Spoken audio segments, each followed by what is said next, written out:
Drama serial बेलगाम के आने वाले एपिसोड में आप देखेंगे रमशा को शिदा कॉल करती है, मॉर्निंग शो में अपने इनवाइट करती है। रमशा अपनी मम्मी और चाची को बताती है कि मुझे मॉर्निंग शो से कॉल आई है, शिदा आपी ने मुझे इनवाइट किया है।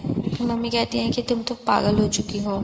इस तरफ रमशा के अब्बू शानी को समझाते हैं कि वो अपनी बेटी के लिए क्यों उसके रिश्ते की इनकार कर रहे हैं। वो कहते हैं कि ये एक चिंगारी है और इज्जत पे हार आने से बेहतर है कि सारी ज़िंदगी उसको मैंने इतने खुशी से पाला और एक यहाँ तक कि मैं उसके खिलौने भी उसकी मर्ज़ी से लाया, और अब अगर मैं उसकी मर्ज़ी के ख़िलाफ़ शादी करता हूँ तो ये मेरे लिए बहुत बुरी बात है, क्योंकि मैंने उसके हमेशा पसंद नापसंद का ख्याल रखा है। दूसरी तरफ अफनान और रमशा बाहर होते हैं। वहाँ पर अफनान के ऊपर अफनान को देख लेती हैं और अफनान को कॉल करती हैं कि उसको अफनान से काम है, अगर फ्री है तो घर पर आ जाए। तो अफनान अपनी फूफो से झूठ बोलता है और कहता है कि मैं ऑफिस में हूँ, बैक टू बैक मेरी मीटिंग है, मैं नहीं आ सकता, आप कहें तो मैं ड्राइवर भेज देता हूँ। अफनान की फूफो कहती है कि नहीं, कोई ज़रूरत नहीं है, मैं मैनेज कर लूँगी।